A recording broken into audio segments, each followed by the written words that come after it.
हर हर महादेव। श्री शिवाय नमस्तुभ्यम। Welcome to my YouTube channel. तो आइए शुरू करते हैं श्री शिव महापुराण। आज हमारा 13वां अध्याय है। अथ त्रयोदशो अध्याय। पार्वती और परमेश्वर का दार्शनिक समाज। शिव का पार्वती को अपनी सेवा के लिए आज्ञा देना, पार्वती का महेश्वर की सेवा में तत्पर रहना।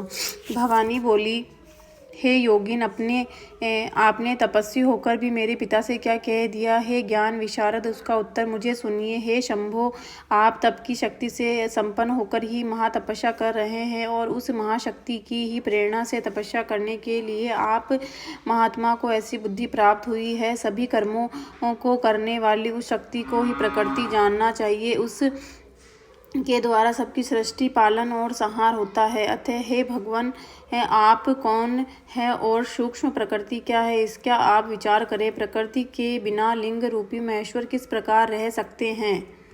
आप प्रकृति के ही कारण सदा प्राणियों के लिए अर्चनीय, वंदनीय और चिंतनीय हैं। इस बात को हृदय से विचार कर ही आप सब कहिए। ब्रह्मा जी बोले, हे नारद, पार्वती जी के उस वचन को सुनकर महती लीला करने में रत रहने वाले प्रसन्नचित्त महेश्वर हंसकर कहने लगे। महेश्वर बोले, मैं उत्तम तपस्या द्वारा ही प्रकृति का नाश करता हूँ और वस्तुतः प्रकृति से रहित होकर ही शंभु के रूप में स्थित रहता हूँ। अतः सत्पुरुषों को कभी भी प्रकृति का संग्रह नहीं करना चाहिए और लोकचार से दूर और विकार रहित रहना चाहिए। ब्रह्मा जी बोले, हे ता, जब शंभु ने लौकिक व्यवहार के अनुसार ये बात कही तब काली मन ही मन हंसकर यह मधुर वचन कहने लगी। काली बोली, हे योगिन, हे शंकर, हे प्रभु, आपने जो बात कही है क्या वह प्रकृति नहीं है? आप उससे परे कैसे हैं? इन सब का तात्विक दृष्टि से ठीक ठीक विचार करके ही आपको बोलना चाहिए। यह सब कुछ सदा प्रकृति से बंधा हुआ है, इसीलिए आपको न तो बोलना चाहिए और न कुछ करना ही चाहिए, क्योंकि कहना और करना सब व्यवहार प्रकृति ही है। ऐसा अपनी बुद्धि से समझिए। आप जो कुछ सुनते, खाते, देखते और करते हैं वह सब प्रकृति का ही कार्य है। इसे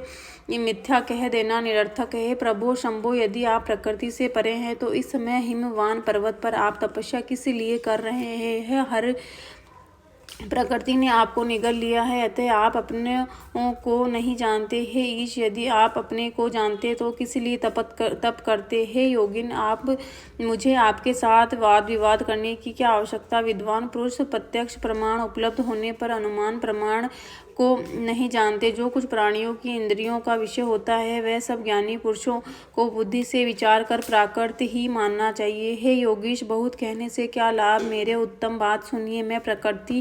मैं वह प्रकृति हूँ और आप पुरुष। वह सत्य है, इसमें संशय नहीं है।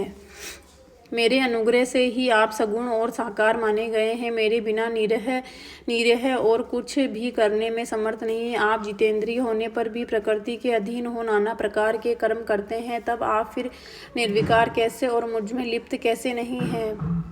हे शंकर, यदि आप प्रकृति से परे हैं तो यदि आपका वचन सत्य है तो मेरे समीप रहने पर भी आपको डरना नहीं चाहिए। ब्रह्मा जी बोले, पार्वती का संख्या शास्त्र के अनुसार कहा हुआ वचन सुनकर भगवान शिव वेदांत मत से स्थित हो शिवा से ये वचन कहने लगे। श्री शिव बोले, सुंदर भाषण करने वाली, हे गिरिजे, यदि आप संख्या मत को धारण करके ऐसा कहती हैं तो प्रतिदिन मेरी अनिषद सेवा कीजिए। यदि मैं ब्रह्मा माया से निर्लिप्त परमेश्वर वेदांत से जानने योग्य तथा मायापति हूँ तो आप क्या करेंगी? ब्रह्मा जी बोले, गिरिराज से इस प्रकार कहने पर भक्तों को प्रसन्न करने वाले तथा भक्तों पर अनुग्रह करने वाले भगवान शिव हिमवान से कहने लगे। शिवजी बोले, हे गिरे, मैं यही आपके अत्यंत रमणीय श्रेष्ठ शिखर की भूमि पर उत्तम तपस्या के द्वारा आनंद में परमार्थ स्वरूप का विचार करता हुआ विचरण करूंगा। पर्वतराज, आप मुझे यहाँ तपस्या करने की अनुमति दें। आपकी आज्ञा के बिना कोई तप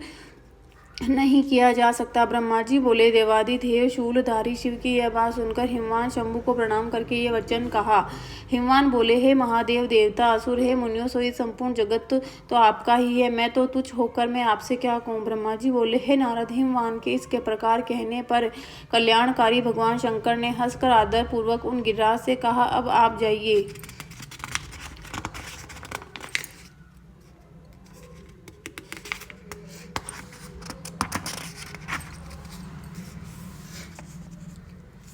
शंकर जी आज्ञा पाकर हिमवान गिरिराज के साथ अपने घर लौट गए। तब से वे गिरिराज के साथ प्रतिदिन उनका दर्शन करने लगे। काली अपने पिता के बिना भी दोनों सहेलियों के साथ नित्य भक्ति परायण होकर सेवा के लिए शंकर के पास जाती थी। हे तात महेश्वर आदेश, उनकी आज्ञा का पालन करने वाले पवित्र नंदीश्वर आदि को कोई गण उन्हें नहीं रोकते थे। विशेष विचार करने पर परस्पर अभिन्न होते हुए भी संख्या व वेदांत मत वाले शिवा तथा शिव का समाज सभी के लिए सादा कल्याणकारदायक तथा सुख कर गया है।